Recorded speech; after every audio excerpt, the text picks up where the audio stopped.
Our guest today on the Mental Toughness podcast, one of the most influential figures in athletic performance of the last 3, 4 decades. He's helped turn speed training from a niche idea into a nationwide movement, and he's impacted more than 1 million athletes, most importantly from the youth athletes, but also Olympians, NFL stars, starting with one of the first athletes in Phil Simms. He's author of the book Don't Should on Your Kids Build Their Mental Toughness, among other books, but we're co-authors in that space. We will talk about that today, but he's a performance innovator, founder of over 100 Parisi Speed School locations across the country. His works shaped how modern athletes train for speed, strength, long-term development. And again, our guest today, excited about this conversation, none other than Bill Parisi, my man. Bill, good to see you, man.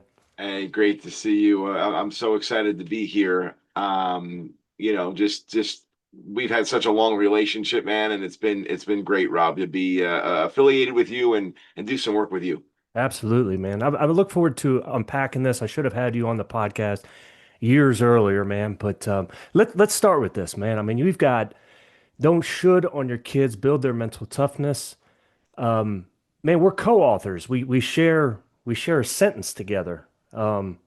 But I'm not sure how you are with this one, but I hear most of the feedback about the car ride home, and I hear about it like all the time now. But I mean, we put that in the book. That was a really important part. Talk to us about that, man, with the books that you've written. Why was like don't show them your kids? What meant so much to you about that one? Yeah, I mean, just having two kids and being around youth sports at a really close level, right? And my kids are older now. One's just graduated college, one's still in college, both college athletes, basketball, football, D3, D1. So I've experienced it all, playing at a high level in high school, Don Bosco, football, basketball athletes at nationally ranked teams. So I've been through it all. You know, and I've had friends that have had, successful athletes, first round draft choices. I mean, things that to the highest level, right? That raise kids and worked with a lot of these kids. And I see one common thread in a lot of these success stories is these kids that do well. And I'm not saying just going to the pros or going to a high level in college. I'm saying really getting the most out of their athletic experience. Right, reach their It's potential. Yeah, it's resiliency. If it's one word that they have, it's resiliency. And as parents, we either help build that resiliency or we knock it down and we don't, right? So as an organization, Parisi Speed School, we feel we help build resiliency through building confidence and self-esteem, having a feeling of belonging, enhancing their competency so their confidence is enhanced. But the book obviously came to me, and obviously we got together on it because I've seen a lot of parents, they don't have a playbook.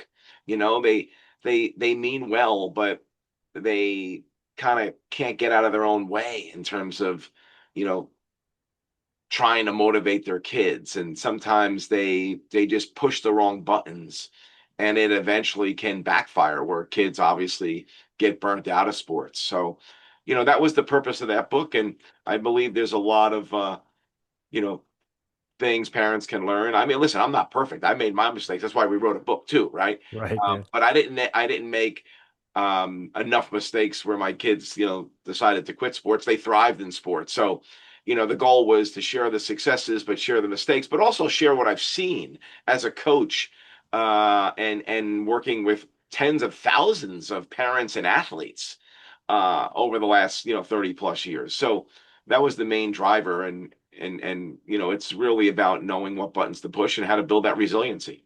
Yeah. No, and I love that, Bill. And I mean, you and I are both in that same camp, like trying to build these skills that are going to last way beyond when their actual sport is over, even if no matter like what kind of level that they're reaching, and allowing them to fail.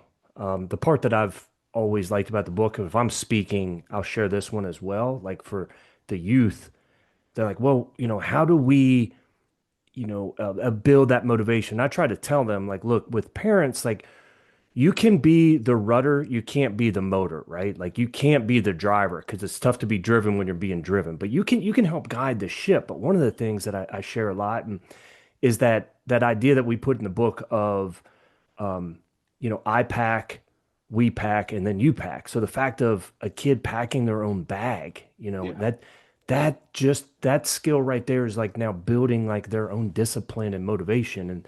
And I know you're a big believer in that, but I mean that motivation, that discipline, like these are skills that can be built all along that journey, right? Yeah. All along. And what I've seen, like the influence on our kids, there's so much about who they hang out with, what school they go to and who's coaching them up, right? Like who's coaching them. And that's where parents can have an influence. They can have an influence on what school they go to and trying to find the best coaches for them to get around them, right? And great coaching isn't just about X's and O's. It's not just about training knowledge. It's really about that connection that those coaches make with those kids to really for them to kind of find that internal fire because it goes off at different stages for kids, right? You don't come out of the womb just all fired up. Well, some kids do, but most don't, right? And that switch goes off at different stages of their life. And it could be well after high school or even college, in terms of they find that passion, they find that something that gives them really a sense of purpose. And at the Hmm. end of the day, that's what it's about for people, right? It's helping our kids find their sense of purpose and what their mission is, right? And I've seen it. So I worked with this kid. I've seen him grow so much since he was in high school. He played quarterback with my son. My son went to Don Bosco High School, and the quarterback of my son was a receiver. It's Nick Metacucci. I seen him grow through high school, and he was always like focused, but not at the highest level. But as he became more successful, he got more focused and Hmm. really more mature. And now he's playing Division I football. He's leading one of the leading passers in FBS, playing for Delaware. And I saw him on a press conference the other day, giving a press conference.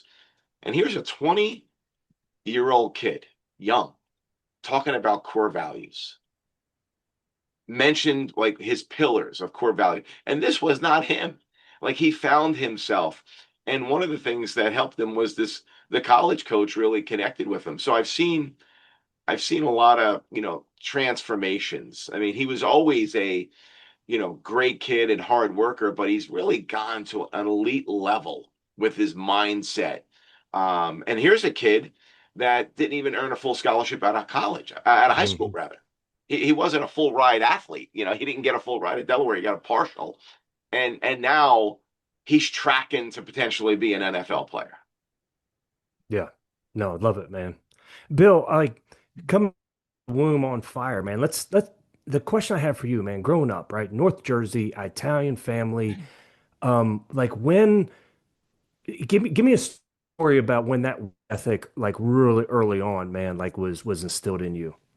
Oh yeah. Well, I was an undersized athlete. I wasn't fast, and people like, yeah, you aren't fast at the Parisi. Yeah, that's why I created the Parisi Speed School.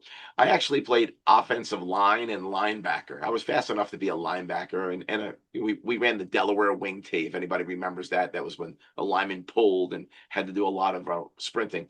Anyway, coach said go out for track to get faster. Went out for track, tried all the events, took a liking to the javelin throw. Was pretty good at the javelin, so I played football and javelin. So I was good at football. I was the MVP of my team. Went to the state playoffs. As a lineman, that was pretty good. And then javelin, I really liked and got into it and realized the training for the javelin was to really be good at it. You got to train your speed because you're running down a runway, right, with a 7.5 foot, 8 foot spear in your hand, and you're running almost at full speed, like pretty fast. It's not a jog. I mean, you're sprinting with a spear, and then you got to stop on a dime. Like you got to run almost full speed and stop with one step, almost trip yourself to transfer all that ground reaction force through your body into your shoulder, eventually into your arm and hands to create hand speed, right? To transfer into the javelin. So all that ground reaction force has to get transferred through your entire body. And that's why javelin's used in a lot of biomechanics books in college and explaining the athleticism of throwing a spear. It takes a lot of different physical attributes. So I dove into that in high school. I went to camps. I started to learn how to throw the javelin. And I went on, I was pretty good at it. I was top 10 thrower in the US, and I got invited to this junior national meet, junior Olympics, top 10 throwers, and the top two place finishers got invited to compete in Tokyo, Japan that year. That was 1985 in Elmhurst, Illinois. First time I was on an airplane going to Illinois, right? I come from a, old school Hmm. North Jersey, blue collar family, great parents, but just didn't have a lot of money. So the school paid for my trip. I went out there with my coach, competed. I was so fired up. I was in second place. So, And Coach, this is a hinge moment you're getting ready to explain, right? moment, Okay. I was in second place. I was hugging my coach. There was one thrower and one throw left. I was all I wanted was that red, white, and blue USA uniform. That's all I wanted. I felt the silk on my skin. Like I felt it. I was like so fired up to be a U.S. Olympic, junior Olympic team member going to Tokyo, Japan. And on the last throw of the meet, I got beat by 2 inches. 2 inches. That was a hinge moment. I was devastated. But after I picked myself up, my biggest setback became my biggest comeback. I said to myself, I'm never gonna have that feeling again. I'm gonna do everything I can to learn everything possible about human performance and making myself the greatest athlete I can possibly be. So that led me to go to Iona College in New Rochelle, Iona University now. They have Division I track team. Tony Niclario was the head track coach at the time, an Olympic level throws coach. He was the only head track coach, Division I school, that was a throws coach, and he was the head coach. So I went there on a partial scholarship, just a few $1,000s at first, and learned from him great things about throwing the javelin, great drills and exercises. Then I literally was traveling the world. They put a fundraiser together. I went to Finland because in 1988, So, Tapios Puros. real quick, Coach, like even with that fundraising, I mean, you sent letters to people just trying to raise like 2 grand. I mean, you were able to do that. Yep. So the motivation was with that hinge moment. Tapios Kuros won the gold medal in 1988 in the Olympic Games in the javelin. Finland. The Finns are the best. It's a national pastime. So I said, I got to go Yep. to Finland.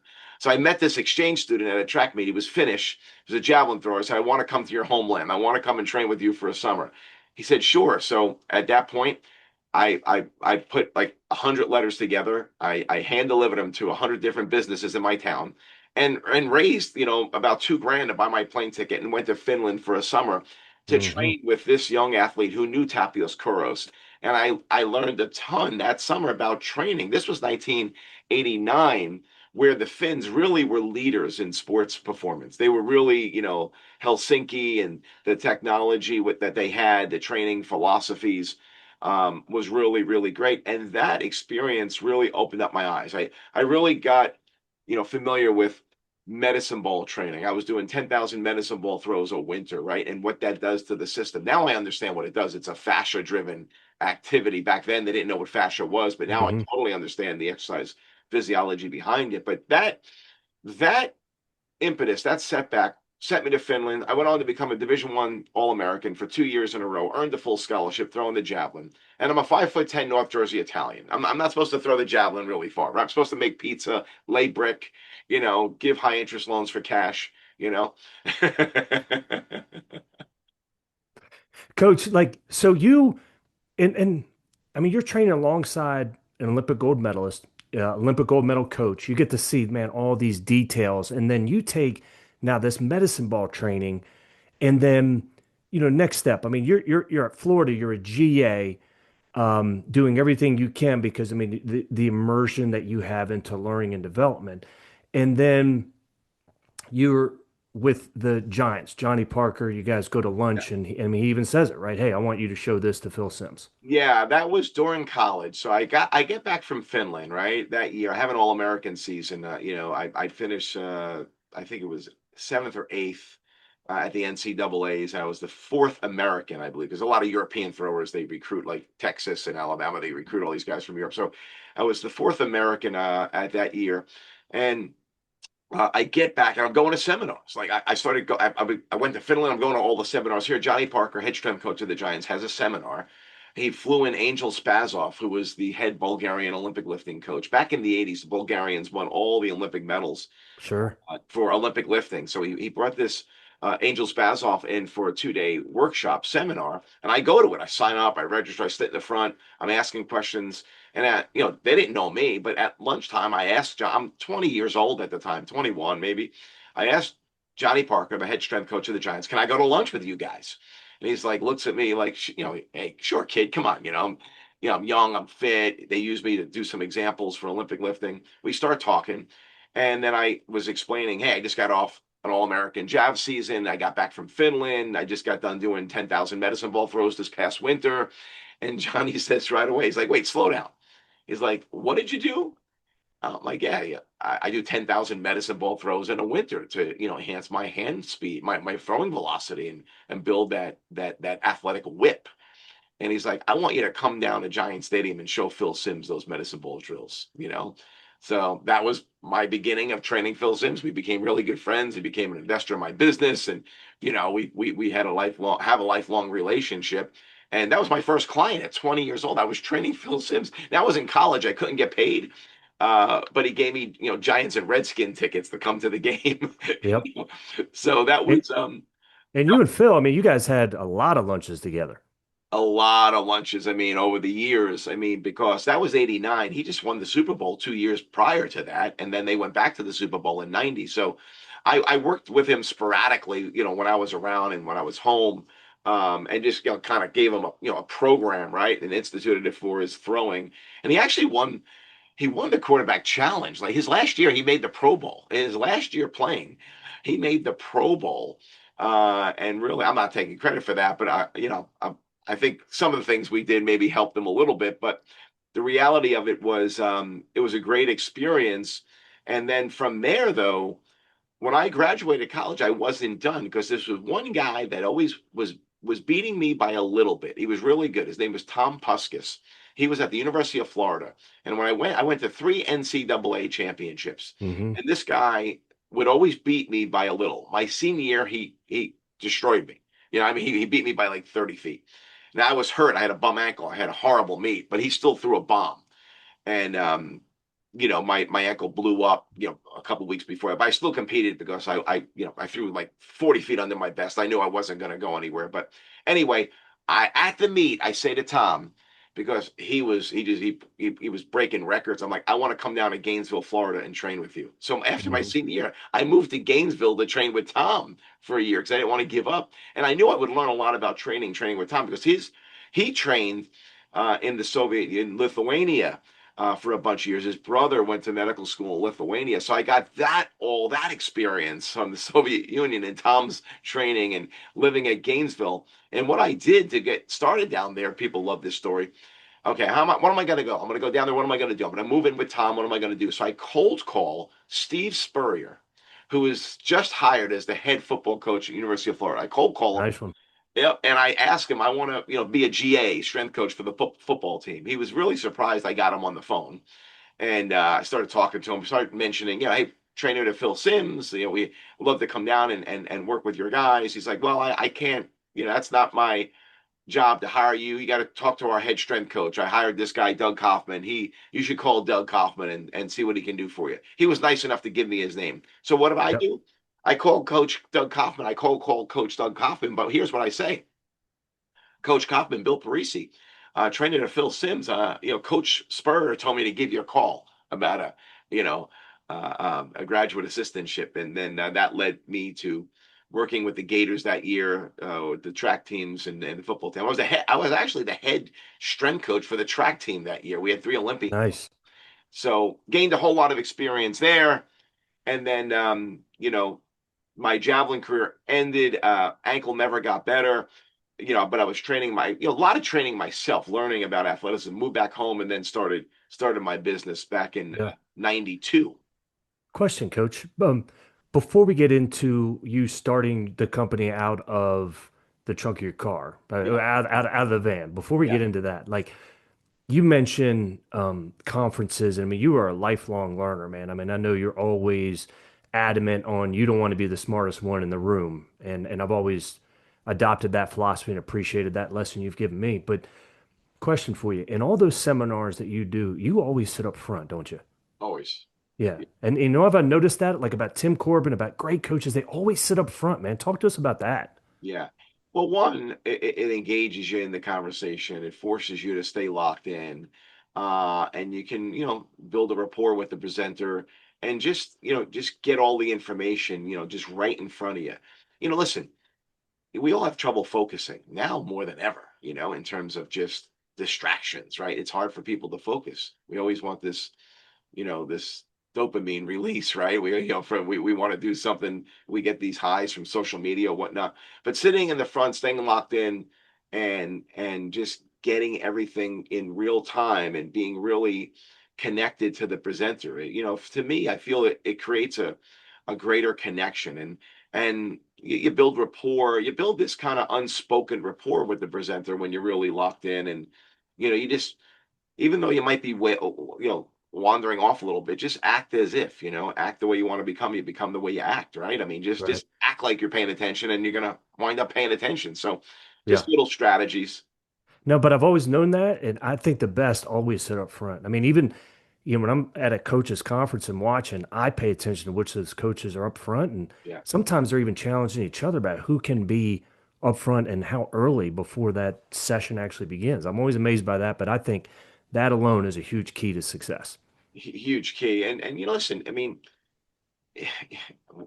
you gotta want it. I mean, it's just like, hey, if you want to sit in the back, that's fine. Doesn't make you a bad person, and you still could be successful, sitting in the back. But listen, I come from the thought process of, do everything you possibly can to reach your goals, right? Like it's all the little things, because little things add up to big things. And it's just sitting in the front, staying locked in, asking questions, going to meet the presenter afterwards, networking, because that's huge, just networking. I mean, that's probably some of the biggest, breakthroughs and growth strategies I learned is networking. When you go to conferences, you're meeting people, getting to know them, exchanging information, and really approaching them in a way how you can help them. I always approach, how can I help you? How can I help you Right. succeed, right? And if you take that approach, you know, somehow, some way, when you help enough people get what they want, God figures out, you ultimately get what you want. And if you stay focused on empowering others, life is great, and you get a lot of great feelings, and helping people is amazing. And then ultimately, things, work out for yourself. You got to have a plan, you got to execute, and you can't be taken advantage of, because that happens too. People, right? I mean, sometimes people are way too nice, and way where people take advantage of you. So you gotta have a boundary and a limit, but having that approach is really been, I think, so great for me. Yeah. No, I appreciate that, coach. So early 90s, man, I mean, you have the vision about what it is that you want to do. You know that now, hey, man, speed can be taught, it can be trained, and that's the vision that you have, man. But and you started out of your van, man, the back of your van, like those Yeah. early days, man. Pick us up. I was sitting at home, living at home. I was 23 at the time. Moved back home, and I was personal training, right? I was working actually in New York City at a really high end fitness club, personal training in New York City, and I was training adults on the side, and I was training a couple athletes, and I said to myself, you know speed training, no one's really teaching speed training, and I know a lot about it. Like, I went to a lot of seminars, and I think I need to start marketing speed training. And I then I started going to a lot of different speed seminars, and really doing a lot more on speed, not just overall athleticism, but more specific acceleration techniques, maximum velocity sprinting techniques.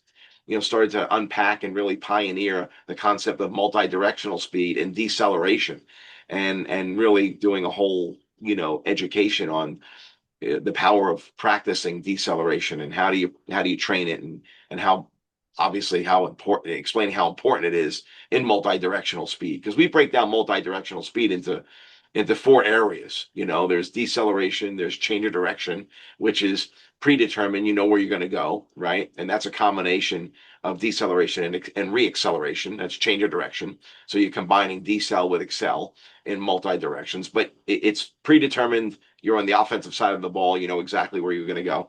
Then there's curvilinear running, running on curves. No one does that better than Patrick Mahomes. He runs faster on a curve than he runs straight ahead. I work very closely with Bobby Stroop. We do a lot of speaking engagements together. Patrick's trainer since he was 9 years old. So curvilinear running is very important. And then there's agility, which is really unpredictable, reactionary, multi-directional speed. So those four areas of multi-directional speed are what, I started to really unpack, along with linear speed, which is broken down to acceleration, initial acceleration, transitional acceleration, and then maximum speed sprinting. These are really 6, 7 areas that we break down into training modules. And I started doing that, 30 years ago, and we continue to refine every year. We fine tune the vocabulary, we fine tune the drills to build an athlete's motor vocabulary. And an athlete's motor vocabulary is built through cognitive top-down cueing, kind of developing that neural pathway, that neural highway called the motor engram, where your body is learning a skill and you're really consciously internalizing it and cueing it and focusing on it. That's the top-down cognitive approach. And we do that to build a base of skill, or what we call attractor, or creating these attractor states to agree. That's a vocabulary. But then if you want to build better movement literacy, you have to learn, you have to understand how to take that vocabulary that you learned, that motor vocabulary of skills of Hmm. initial acceleration, transitional, maximum speed, and then you got decel, multi-directional speed, curvilinear running, and agility. You take these things now. Now we've got to put you in an unpredictable environment, and we've got to create constraints on you and have you practice these skills without thinking about it, by overcoming constraints. And that's called a bottoms up approach or dynamic systems approach, where an athlete now, hopefully they take those attractor states, or those initial top down skills, those cognitive motor engram skills. We have a foundation of movement, a foundation of vocabulary. And now we want the athlete to have greater literacy and now react without thinking about it and do these things without thinking. And we train them in a way where we put constraints on them, whether it be environmental constraint or some type of task constraint, to Hmm. force them to respond in a certain way. So that's a big part of what we do, and kind of what we've created over the years in terms of building the business, and that has really taken off to some books and seminars and certifications and whatnot. Yeah. Coach, as being one of the leaders in that, and I appreciate you breaking that down. I'm always learning from you, man. With like initially when you started and then you're building the business, and I think you and I are both under the same camp, right? I mean, I think being driven by fear is a good thing as long as it doesn't become all consuming, right? But the fact of knowing where you want to go, but there's always that fear that's underneath it that provides that little extra drive. You were the same way, right? Oh yeah, fear drove me for sure. Fear of failure, fear of just, hey, I grew up, money was tight, right? Yep. Fear of not having enough money to kind of live the life you want and just have a nice home and be able to have kids and go on vacation, and not and listen, I had a nice home. My parents, we blue collar was great.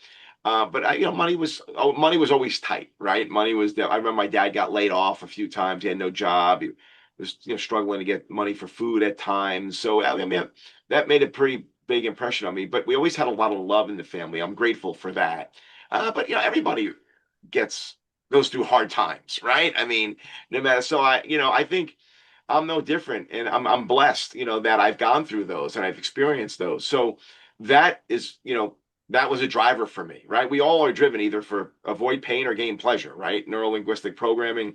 Tony Robbins made it famous. We're all those are the two drivers, right? Avoiding pain, fear, or gaining pleasure. So I think for me, both are drivers. Fear is a bigger driver than pleasure.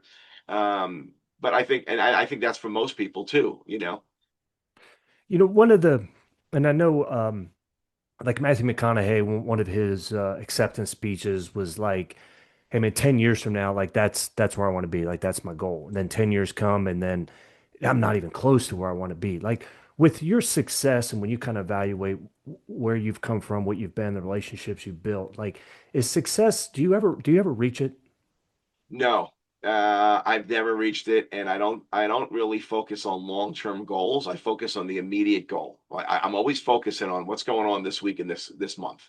And if you do that at a high level and you plan, and I have long-term visions, yeah, for sure. Right. nor I want to go. But it's always like do what you're doing now, but do it at the highest level. So it's always about what's the next presentation, what's the next speaking engagement. Do it at a high level. And you go there, you meet new people, new things happen. And my success and my growth has really been organic and not planned. It's always been around the people I meet and then developing relationships with and partnerships or bringing strategic alliances. Like we met, we did a book together, and that's how my whole business continues to evolve. I mean, right now I have an eighth grade academy. We have 36 full-time students in our eighth grade academy called the Parisi Academy. We have over 100 graduates. We have tremendous athletes coming out of our system. We have a cutoff. I mean, we sell out every year, 36 students, and they come full day of school from 8:15 to 2:30 every day, full day, math, English, science, social studies. We have different accredited teachers in all subjects. And that happened because my younger son wanted to reclass to be able to compete at Don Bosco. He was young enough, and I homeschooled him. And people said, "Oh, can I have my son do what you're doing?" I'm like, "Sure." And I hired a few teachers. Now it's a really high level school. So it's kind of like that's how things happen. If you do things at a high level, you're going to be successful. Hmm. Yep. And I love that too, coach, because I believe you have to have that vision about where it is, but you've got to stay rooted in the present day. And I'm all about that. Hey, man, what's that short-term focus that you need to have? Like not Yeah. only in this week, but what are we doing today? For sure. I mean, it's been my compass, from the beginning. And yeah, you have plans. I'm going to open a facility because I opened up my first facility in 1993, a small little studio. Once I got out of the van, because I was driving around in the van. Once I did the Phil Sims thing, I got some new clients, and people heard about that. And then I moved, then I was home and started helping kids at parks and gym, local gyms. I was renting by the hour, and then found the place in 93, a small little studio that I took over, about 3,000 square feet in size. And that fell on my lap one of my clients' parents turned me on to this gym that wasn't doing well, and it went out of business, and I took over the lease and ramped that business up in 3 years, believe it or not. In 3 years, I got that small 3,000 square foot facility by 1997, because I entered it early 94, late 93 and 94. 97, we did 987,000 in revenue in 3,000 square feet, highest grossing gym per square foot in the country. I think even still to this day, in terms of, but that was 97. And that was always about just giving exceptional service, Hmm. staying focused on every aspect of the business and the client and the athlete who's the consumer, the parent who's the customer, and making them raving fans, man. Ken Blanchard, raving fans. Right, right. Coach, you have over 100 locations. Like my question in terms of like, what do you notice? Because I mean, businesses are going to go through ups and they're going to go through downs. I mean, there's going Yeah. to be difficult times. But what's a common characteristic that you've seen from owners that are that struggle but are able to, be resilient and make it back? What's something that you've seen? Well, the most important thing to be successful, especially in this business, you got to get comfortable being uncomfortable. And the biggest setback I think in this business, and probably in a lot of others, is being really clear with expectations, with your first of all, having a really good sound hiring process and recruiting and hiring of human talent, right? Human capital. So it's all about your ability to attract the right people. So the hiring process is critical once you hire someone. So that's where a lot of people go wrong, right? I mean, but the good ones, they have a little bit of a better knack of hiring. And it's just always be looking. One Hmm. of the things I talk about is whenever I'm out, I hired some of my best coaches. I'm at a sports department store, and I see a kid really see one of these kids helping the customers, really engaging. I'm like, man, you're really great at what you do. Do you keep your career options open? I mean, so anybody that owns a business, like remember those words, like write those words down. You're really good at what you do. Do you keep your career options open? Because I don't look for it, how much education they have, or I look for, are they a good, core value fit? Do they really enjoy empowering people? So hiring and then making the job really clear, laying out the job description, expectations, and then ultimately holding people accountable to those expectations and incentivizing people correctly. So the good ones hold people accountable. The good ones have the hard conversations when things aren't going well or people aren't doing what they're supposed to be doing. And they're on top of it, weekly, and they're meeting with their people. Businesses fail because you hire the wrong people and you're not holding, or if you hire the right person, you're not holding them accountable and you're not, giving them, constant direction on where to go forward. But the good ones have that down. And, listen, we know 80% of new, I think it's 85% of new businesses fail within the first 5 years. We know that 85% of all businesses fail within the first 5 years. And then another 85% fail in the next 10 years. So, probably less than 10% of all businesses succeed after 10 years. And the biggest part of that is finding the right people and then building a relationship, holding them accountable, and getting comfortable being uncomfortable. So when you got to talk to someone about their compensation, and you have to change it, or you have to like let them know it's going to change because we're not hitting numbers or you're not getting your job done. That's, I mean, people just let those things go too far and then Hmm. doesn't work. Yeah. No, thank you for sharing that, Coach. Um, I mean, 9/11, man, you were there. I know I'm taking a different turn on this one, Yeah. though, but I mean, 9/11, man, you were in New York during that time, right? Yeah, yeah. I mean, we saw the buildings come down. I mean, like from where we are in Fairlawn, I mean, we saw the buildings burning and we have a clear view. It's only, from a crow's fly, it's, 4 or 5 miles. It's not far. How did I know when that took place, but I mean, these were one of the huge significant events in our period. Like, when that took place, how did that impact you? Well, right away, I mean, it just the business changed immediately. We had members, we lost parents we lost in 9/11. That day we went into emergency meetings like that day. That afternoon we were cutting overhead. We just started to make changes to the business and see how we can help the people that were lost and trying to find out who was missing and just went into this code red, if you will, and on where we can help and lend assistance and how do we keep our business going, you know. So that was a pretty scary moment, but we were so efficient at it that we got empowered by it to want to help people. And our business actually, even though our revenue went down, I think profitability wise, we actually increased a little bit. Mm, Believe it or not, it was like crazy because it forced us to do an exercise that we probably should have done if 9/11 never happened. right. So again, turning a negative into some things that were productive, right? You can never say positive on something like that, but just forced us to do some things that were productive. Yeah. Well, like you said earlier, though, about the comeback. Always about the Yeah. Oh comeback. yeah. Yeah. I mean, every setback. I mean, the biggest challenge is it's interesting. There was some kids here that I talked to. They were played for this football team. They won 6 state championships in a row and Mm, had all this great success through high school, never lost, whatnot. And some of these kids, unfortunately, got hooked on drugs for whatever reason. And some unfortunately passed away, some made it through. And I talked to some of the kids, and I talked to one kid in particular. I said, tell me about like what you was such a stud in high school and you guys were so good. He goes, never learned how to lose. hmm. I didn't know how to deal with defeat. So that was so impactful.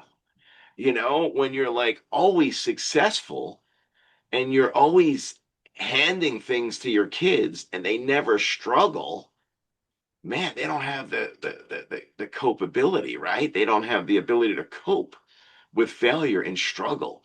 And Rob, all your books, I mean, I learned a lot of that from you, right? I mean, everything that you talk about is like the power of that struggle, overcoming. It's the struggle is what makes it exciting. It might not be exciting at the moment, but it's what finds that inner drive and what builds that so important resiliency.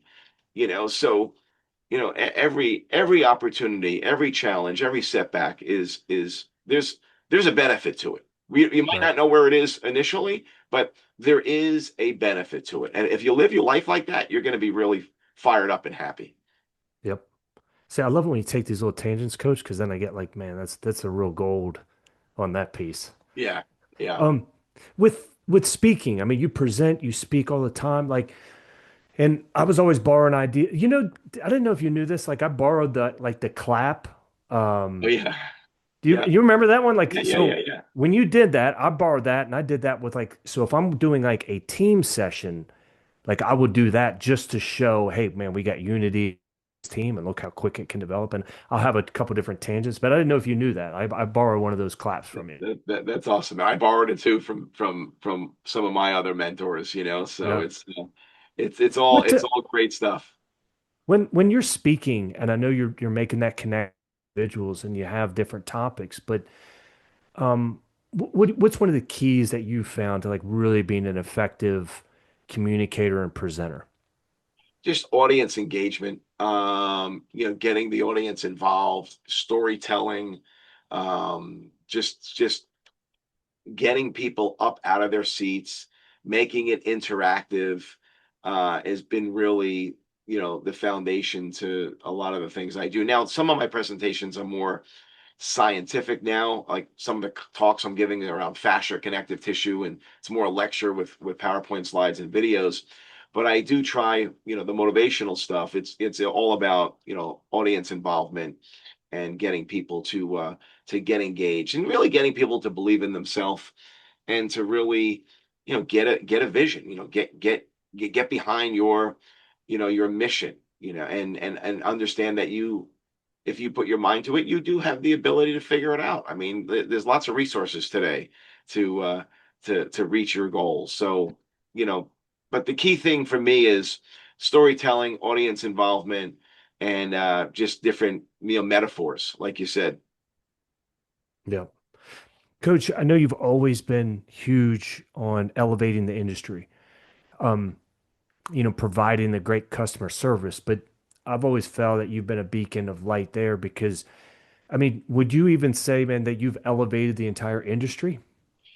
I mean, people will say that. I mean, I don't like to kind of, brag but listen, I started, speed training literally back in really 92, 91, 92 out of the van, where at that point, a lot of parents or coaches didn't really feel that you could improve speed or didn't know what that was, or sports performance training. It really didn't exist back in the early 90s, late 80s. And then got a lot of phone calls hung up on me. I was cold calling coaches, thought I was a charlatan. You can't teach speed. What are you trying to do? What are you talking about? So I think, yeah, a lot of people kind of followed my path in terms of, developing a business around training young athletes. So I think I've helped pioneer that, in the early 90s, and it grew into a really big industry now. And now it's, there's all types of training, not just speed and performance training, but skill training for sports. I think a lot of those, branches, grew out of those initial Mm, foundational, businesses of training overall sports performance, and then more specific, whether it be baseball specific training, basketball, there's more and more unique training. But yeah, I think, it was probably one of the first to do it, and to do it at a pretty high level. And I think the key thing, though, what I've done is I've taken complex subjects and I've taken complex training, high level training, and brought it down to the youth athlete and made it simple and made it easy for, I can train a bank teller, I can train a waiter, right? I can get these people trained up in 6 months to really be impactful, to help kids have really good high school careers. And ultimately, if these coaches stick with it, I have coaches that have been with me, 30 years. Um, but if you're with me 4 or 5 years, I'll get you to a point where you can apply for an NFL job. yep. I mean, there's no doubt about that. Or a professional job in the industry, if that's your goal, to be a professional strength coach in a major professional sport. spend 5 years with us and we'll get you there. And you don't have to have any background, just passion. You have to be fit. You have to work out yourself, and you got to have an aptitude and willingness to learn. 5 years, I'll get you to that level.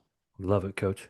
I mean, talk to us about that. At the NFL combines, and I've spoken to a couple of those through your invitation, but I mean, you developed, you and Coach Jerry Palmieri. I mean, you all came up with developing, the conference for the NFL strength coaches to come together, which they've taken and now on their own. But Yeah. talk to us about that vision that you had there and how successful that was. Yeah, that was a great honor. Back in 2010, Jerry Palmieri was the strength coach of the Giants at the time. They just won their first Super Bowl in '08 or a couple years earlier. And the strength coaches get together every year at the NFL Combine, and they award each other on Strength Coach of the Year. And it got to a point, they've been doing that since the early 90s. They've been doing it for 10 plus years. They got to a point where a lot of the coaches weren't showing up at for this little get together. It was like a little get together. They had some wine and beer and cheese and crackers, and they had these awards they got. But it got to a point only 15 guys were showing up, Hmm. probably representing only about maybe 7 or 8 teams. You're right, two guys, so. And he said, Bill, we need help, to kind of get these guys, break down some walls, and would you come in and help? So I came in actually as a sponsor to organize this event.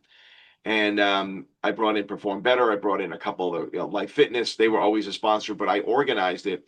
And that first year I came in was like 11 or 12. I think we had about 30 guys show up. I think we had about 20 teams get there. By the second year, I think we had probably 50 guys and like 27 teams. And by the fourth year, we had all the teams represented. And then it got to, we had every strength coach there. We had 90 strength coaches there. We had 2 to 3 from each team. And then we had some team doctors showing up, and then we had support staff, and then we wind up having about 150 people. And I wind up getting about 20 sponsors, and it was an incredible event. And then I ultimately took over the education because Gatorade would run education. Gatorade said to me, "Hey, can you run the education?" So then I ran education, and I would bring in speakers from around the world to do a full day of education for them. So I did that for about 11 or 12 years for the guys, and it got really big. I got a lot of sponsors involved, and it was getting to be like I was just helping them out. It got to be this big budget I had to, and I spent all the money on, and you were there, like everyone got like a 12-ounce filet. Everybody it was like a wedding. Like I ran literally, it was like the open bar, top shelf liquor. It was, $70,000 event, I was running. And then the award ceremonies, the speeches, I had it recorded. So it got to a point, it got so successful, the guy said, we need to make this thing a nonprofit and formalize this thing and let this be the representation of us to go to the league. So I handed them over the website. I handed them over the infrastructure. I still run the website for them. And now it's an official nonprofit that is run by the NFL strength coaches. But it was great to be one of the impetus to that. Jerry Palmieri brought me in, and he worked very closely with me to get it going. But now the guys have a really good relationship. When I started, they didn't talk to one another. So Right. in the first couple events, I made them, like, we went around the room, everybody said a few words, about themselves, and I forced that camaraderie. So it's come such a long way. I'm really proud of it, and it was a great time. Yeah, absolutely, Coach. No, I thank you for that. I mean, I've always loved speaking at that event, and it was just, I was always in awe about what you built. But I think that gets back to, man, the power of the vision that you have, and you stay focused on the details and what you're doing. Like, man, these things can develop. But I was always amazed at what you grew there, man. It was great. Thank you, man. Yeah, no, it was a fun time, and I met a lot of great people, and still in contact with those guys. Now they run the event with the NFL owners meetings in Florida every year. I think it's in April, late March, April. And it's not so much at the combine, but no, it's been a great experience, and the benefit I got from it is I met, just not only my network, but now I'm bringing speakers in to speak to all 32 NFL teams. So, I got to really connect with a lot of different high level, scientists and coaches around the world. And that grew my network even more and built relationships because obviously I brought you in, I brought Stuart McGill in, I brought all these different, top speakers in that was great. It was fun for me not to get to know these guys and also listen to them speak. And then I spoke at the event as well on fascia. So they wanted to hear my talk back in 19, and that was fun presenting. So it was a great networking experience. Yeah. Um, Coach, we have a lot of business owners, executives that listen to this podcast. What is, when it comes to the business aspect, what do you feel is that most important mental skill that they need to have in order to break through and reach those levels of success? Yeah, really knowing how to read people and really understanding where your people are at, and making sure your company's aligned and mission driven, and just staying on top of that all the time. I mean, I think there's nothing more important than empowering your people, right? Because success, even though AI is taking over a lot of tasks, you need the right people managing AI. You need the right people to ask AI the right questions and to do things. But having a really good pulse on people and understanding if they're a good fit for your culture, and hire really slow and fire really fast. I mean, Hmm. it's kind of like the same old adage, right? And that process, a lot of people say, "Ah, man, these people, they just take so much of my time. I just got to get work done." Then you got to figure it out that hire better and or like realize your job is managing people, right? Like so you got to like figure out what your role really is. And if your role isn't managing people, then you got to hire somebody really, really good to manage the people for you. And then you just oversee that one person, right? But then you got to be really tight with that one person and talk to Right, them multiple times a day. And you just can't be like, if you're running a business, you just can't be like, all right, I'm just going to go do this and forget about that. right, I'm just going to go, like with me, I'm always creating content.